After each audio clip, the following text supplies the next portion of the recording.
Hello, in this presentation we will enter the reversing entry related to the accounts receivable adjusting entry into our bookkeeping problem in Excel, keeping in mind how this same information might be input into accounting software such as Quickbooks. If you would like more information about the QuickBooks Pro, take a look at our comprehensive course in the link below. We will first take a quick look at QuickBooks and then jump into Excel and enter our adjusting or reversing entry there. The accounts receivable reversing entry, like all reversing entries, will be done after the adjusting department and reverse the entry made for accounts receivable. Therefore, we need to know what that receivable reversing entry is. Remember, what happened is that we had an invoice that went out correctly, but the invoice went out after the cutoff date. In our case, it went out in March, even though the work was done in February, and therefore we needed to bring that revenue back into February. So we recorded the entry related to an invoice in February. And of course, what's going to happen there is that as of the point in time that the invoice was actually created, we have put that invoice in the system 2 times. In order to adjust for that, we could reverse our adjusting entry as of the first day of the following month. So first we'll take a quick look at QuickBooks and then we'll jump back into Excel. In QuickBooks, we have this information here, and we could do this once again, most likely would be doing this with the format of entering journal entries and make the adjusting and reversing entries. It is possible to do this with registers, however, and go into the use register and reverse the adjusting entry that was made. In essence, the adjusting entry was an entry that is behind the creation of an invoice. So what we're going to look at is we're going to say, hey, here's the journal entry for an invoice, and we will reverse that entry for our reversing entry as of the first day of the following month, in our case, that being March. So we're going to enter that into Excel, so we'll take a look at that now. Here we are in Excel. We're in our reversing entries tab. We're going to be entering a reversing entry for the accounts receivable. And in essence, what we're going to do first is take a look at this entry. This is a bit more complex of an entry when we're looking for the entry related to an invoice and then we want to reverse it. So the easiest way to do something like this, and this is similar to if we were doing a credit memorandum or something like that, is to look at the journal entry and then do the opposite. So we're going to go back to the adjusting entry and see what the adjusting entry was. So I'm going to go to the adjusting entry tab, and it's going to be down. I'm down here in A12 through D17. And the idea here was that as of the end of the month, the invoice related to this entry was entered, but not until after the cutoff date in March, but the work was done before the cutoff date sometime in February. The work in this case is the delivery of inventory. So we would check the shipping documents and we'd say, the work was done before the end of the month, and therefore the revenue under the revenue recognition principle, as well as the cost of goods sold under the matching principle, should be recorded in this financial statement. So this is just going to be the entry for an invoice. We debit accounts receivable, and then we credit the merchandise sales, the revenue, and then we have the sales tax payable, of course, as well, that we had to collect on it is a credit. And then in the cost of goods sold, we had cost of goods sold of 400 and inventory 400. So what we're going to do is just reverse this. Again, it's going to look funny, it's going to look weird, and it's going to be actually not totally correct as of the first day of the next month. It won't be correct until the day we actually invoiced somebody sometime in March. So that's the cost we're going to have to sacrifice. We're going to make something look kind of funny until this next thing happens and that the invoice was issued. And once that happens, everything will be correct, and that'll give us a nice break between the accounting department and the adjusting department.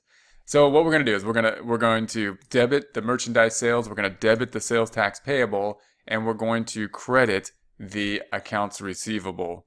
And then we'll do the debit to the inventory asset and credit cost of goods sold. Let's do that now. Back to the reversing tab. We're going to go all the way back over here to the right to the reversing tab. And we're going to do this as of the first day of the next month, as all reversing entries are the first day after the financial statements were created, which in this case is 3/1.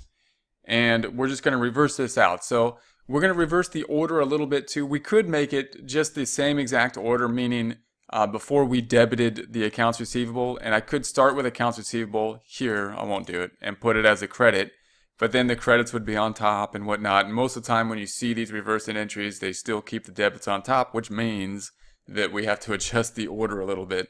So what we're going to do is we could start with accounts receivable, but we have to make it a credit. So I'll copy that, and I'm going to put it on the bottom this time. So it's going to be down here in B8. Right click and paste 1, 2, 3, and we credited it for $525. It was a sales price of $500, and then $25 was the sales tax. So it's $525 on the credit. And then we had the other side usually is sales. If we were to think about it when we're creating the journal entry, sales usually goes up, and this time we're making it go down. Note that there's nothing in sales, of course, because it closed out already to the equity. So we're gonna make a negative sales here. So we're going to copy the sales. It usually goes up with a credit. We're going to make it go down with a debit. So we'll copy K22. We'll scroll up, we're in B6, right click and paste 1, 2, 3. And that is for the 500, the sales price, not including the amount that we will be receiving for the sales tax. And then the difference, of course, is 25, and that's the sales tax that we're going to have. It's going to be also reversing. It usually would be increasing the sales tax payable here, and now it's going to be decreasing it. Note there is a sales tax payable here, unlike there was nothing in the sales down here, because this is a permanent account up here as opposed to a temporary account down there, and this account did not close out to, therefore, the equity account. So this is the credit balance. We're going to make it go down by doing the opposite thing to it, which in this case is a debit. So we'll copy K16, right click and copy. Scrolling up, we're going to put that in B7, right click and paste 1, 2, 3. We could indent this one over here. We can go ahead and increase the indentation, go into the Home tab, the Alignment group, and increase the indentation. Then we typically have, if we were to record this, we usually have the inventory going down, and now we're doing the opposite. So the inventory is actually going up with a debit because we're reversing this sales entry. So we'll copy the inventory asset, and we're going to put that in B10, right click and paste 1, 2, 3, and that was for 400. And then we're going to credit something, and the other side of that usually is cost of goods sold. Once again, cost of goods sold, like an expense account, it is an expense account, and it has a debit balance. It has a 0 because it's been closed out to the equity. It typically only goes up in the debit direction. We're making it go down by crediting it. So we'll copy the cost of goods sold, right click and copy, scroll back up, and that's going to go into B11, right click and paste 1, 2, 3. We'll indent that now, go into the Home tab, Alignment, increase indent, and there's our reversing entry. So this is usually pretty complex for people to kind of get the reversing entry by building it like that. It's easiest to think about, let's record the entry for a journal entry, debiting accounts receivable, crediting sales tax payable, debiting cost of goods sold, crediting inventory, and then reverse that. The thing that makes it a little bit more confusing is that we're going to have to jumble up the order in order to put the debits on top, the credits on the bottom.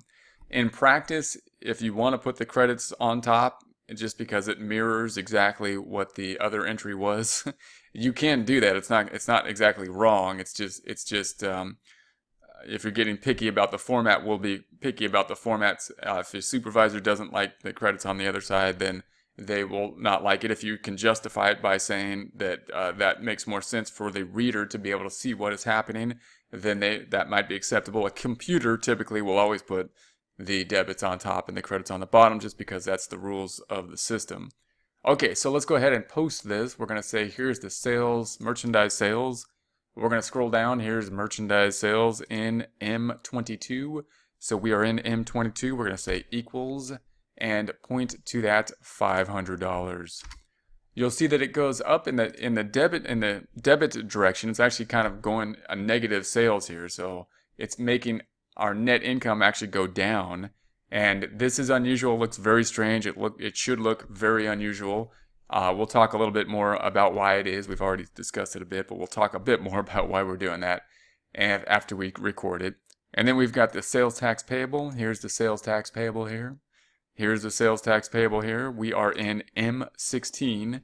We're going to select equals and point to that 25, bring the balance down from 125 down by 25 to 100. Then we have the accounts receivable. There's the accounts receivable. We'll scroll up. We want to be in M4. We are in M4, selecting equals, pointing to that 525, bringing the balance down from 11,274 by 525 to 10,749. We then going to record the other side. We've got the inventory asset, $400. So here is the inventory asset there. And we are in M5. We're going to select equals and point to that $400, bringing the balance up to 1713. Then we have the cost of goods sold. Scrolling down to cost of goods sold. Here's the cost of goods sold. We are in M25.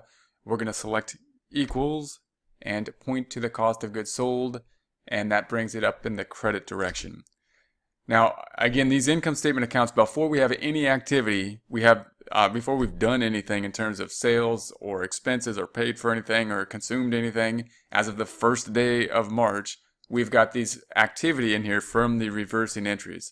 This, again, very unusual, and it's not perfect accrual accounting. However, it does help us out to make a systematic way to make these type of adjustments. Meaning, if there's an invoice that was sent out in March that should have been in February, we can have a system of our adjusting process to go through there and say, okay, we're going to look up for our shipping documents in March and see if there's any invoices that we need to pull back and actually record in February before we issue the financial statements. Then we'll do that. And then we can say, okay, instead of me like deleting the original invoice, which could mess up our billing process and all that kind of thing because the invoice is tied to the receivable, then what we're going to, or instead of us trying to wait and enter the reversing entries as of the exact date and time, we will just reverse all reversing entries as of the first day of the next month. And that's going to result in this funny looking thing, reversed sales. But once the invoice is actually made, this will reverse back out to zero. And within the time period of that month of March, it'll be correct. Therefore, as of the end of March, when we make the financial statements again, this will be zeroed out to zero because this negative sales will match up against the actual sales of the invoice. And we had already recorded the sales in the proper time period in February with the use of reversing entries.